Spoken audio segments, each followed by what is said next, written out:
Isn't it time we consider the issue that Bill Clinton refused to consider last night? The issue of how we protect domestic manufacturing again by dropping out of all of these so-called free trade agreements. Joining me now for more on this is Austin Petersen, Libertarian commentator and Director of Production at FreedomWorks. Austin, welcome. Thank you for having me, Tom. Thanks for joining me.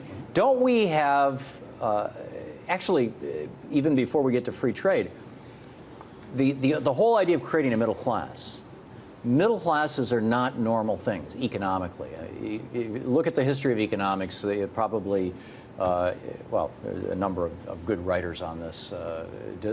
Desuet de Tracy was probably the best, but that the normal state of an economy is to have a small number of very rich people, a small middle class, which is basically the professional class, the doctors and the lawyers, and the mercantile class, the shop owners, and then a very, very large class of the working poor. And that's what Dickens wrote about England. That's what Europe was for 500 years, 1,000 years. That's the normal state of economies. And middle classes are created by government intervention in economies specifically to create a middle class. So why would we not want to do that in the United States? And in particular, why would we not want to do that by going back and looking at Alexander Hamilton's 11-point plan to say, okay, let's use our trade policies as a way of keeping jobs here so that we have a middle class here. But that is the mercantilism that you're railing against. You have to remember, Alexander Hamilton fought against Thomas Jefferson in favor of mercantilism. Until the later years of Jefferson's life. Of course, when Jefferson adopted Hamilton's, not only adopted, embraced Hamilton's philosophy. Right, when he became president. Right, when he became president, of course, when he 1801. took power, which is what happens to politicians. So they say one thing before they get elected, and then when they get elected, well, actually, Thomas Jefferson was no different. No, when Jefferson was fighting Hamilton, Hamilton was the Secretary of the Treasury. Jefferson was the Secretary of State. They were both in George Washington's cabinet. Right. So let's talk about a middle class, though. You really want to create a middle class. Even Paul Krugman has argued, had made it the basis of one of his theses, that free trade is what alleviates poverty. I know, he's wrong. I debated him on a cruise ship on this. Well, I mean, this is the left's pariah. Why? How can you say that Paul Krugman is wrong? Bill Clinton is wrong. I mean, all of the greatest minds on the left are all wrong. They're wrong. I'm with Ross Perot on this. I'm with Alexander Hamilton. I'm with every president of the United States from George Washington to Richard Nixon on this. Yeah, well, and it wasn't until Nixon came along and started talking about, you know, maybe we shouldn't have these tariffs.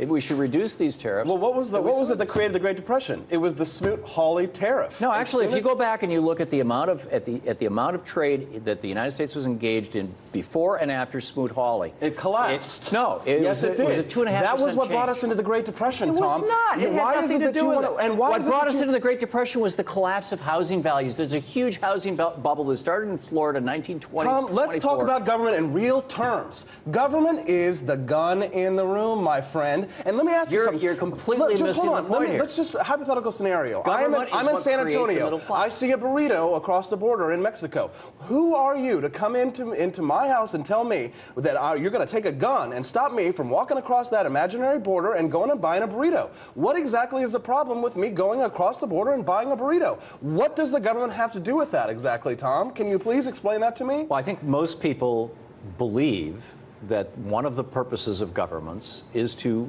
create a semi-permeable membrane around their nation. Well, both a and physical you're one the racist by this. and I'm going to be a libertarian and pull the race card economic one. And haven't you heard all of those right-wing? Yes, it does. All of the right-wing radicals who are xenophobic, who hate people coming into this country, and the immigrants, they want the same thing that you want. They want protectionism because they don't like the Muslims and they don't like the Mexicans. I'm not talking about. You are giving in to them. You are giving power to the people that you hate. Austin, you are so distorting my position to, you know. Well, I mean, my position is very simple.